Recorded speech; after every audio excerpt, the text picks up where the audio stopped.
પ્રકરણ 8 રામ રાખે તેમ રહીએ. વિદ્યાર્થી મિત્રો, આ મીરાબાઈનું એક લોકપ્રિય પદ છે, જે જીવનના વિવિધ સંજોગોમાં ઈશ્વરમાં વિશ્વાસ અને સમાધાનની પ્રેરણા આપે છે. આ કવિતામાં મીરાબાઈના જીવનના વિવિધ તબક્કાઓનો ઉલ્લેખ કર્યો છે. કોઈપણ સ્થિતિમાં સ્વમાં સ્થિર રહેવાની ભાવના સાદા અને સરળ શબ્દોમાં અસરકારક રીતે અભિવ્યંજિત થઈ છે.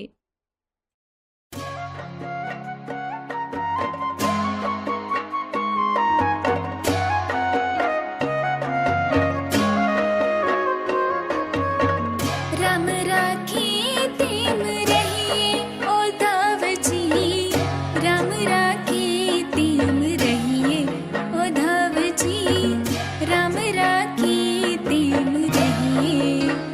એ આપણે ચિઠ્ઠીના ચાકર છીએ, એ આપણે ચિઠ્ઠીના ચાકર છીએ ઓ ધવજી, રામ રાખે તેમ રહીએ ઓ ધવજી, રામ રાખે તેમ રહીએ.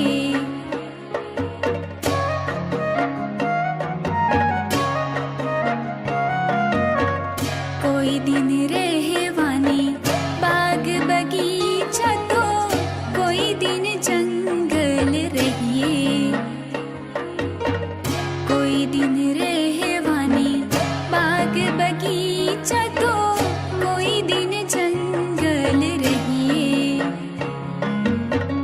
કોઈ દિન ભોજન શેરોને પૂરી તો કોઈ દિન ભૂખ્યા રહીએ ઓ ધવજી, રામ રાખે તેમ રહીએ ઓ ધવજી, રામ રાખે તેમ રહીએ.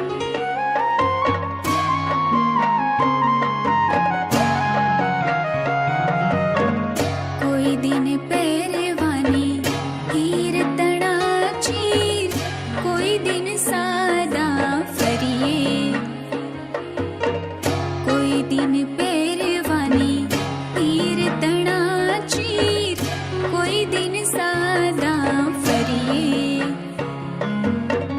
કોઈ દિન સોવાની ગાદીને તકિયા તો કોઈ દિન ભોંય પર સૂઈએ ઓ ધવજી, રામ રાખે તેમ રહીએ ઓ ધવજી, રામ રાખે તેમ રહીએ.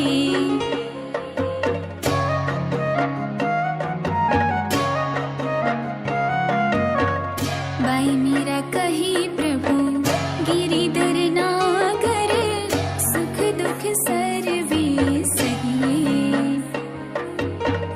બાઈ મીરા કહી પ્રભુ ગિરિધર નાગર, સુખ દુઃખ સર્વે સહીએ.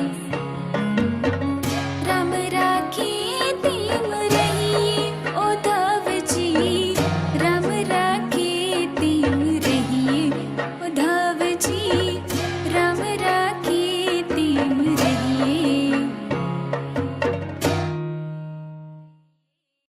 આ કવિતામાં જીવનની વિવિધ પરિસ્થિતિઓનું વર્ણન કરવામાં આવ્યું છે, જેમ કે ક્યારેક બગીચામાં સુખી જીવન અને ક્યારેક જંગલમાં કઠોર જીવન, ક્યારેક મીઠો ખોરાક અને ક્યારેક ભૂખ, ક્યારેક ભપકાદાર કપડાં પહેરીને અને ક્યારેક સામાન્ય કપડાં, અને ક્યારેક ગાદી પર સૂવું અને ક્યારેક જમીન પર. જીવનમાં સુખ દુઃખ આવતા રહે છે અને આ બધું પ્રભુની ઈચ્છા અનુસાર જ બને છે. મીરાબાઈ અંતમાં કહે છે કે પ્રભુ ગિરિધર એટલે કે શ્રીકૃષ્ણમાં વિશ્વાસ રાખીને વ્યક્તિએ દરેક પરિસ્થિતિમાં સુખ અને દુઃખ બંને સહન કરવું જોઈએ. તેમના પદોમાં સરળતાની સાથે સમર્પણનો ભાવ સુંદર રીતે વ્યક્ત થયો છે.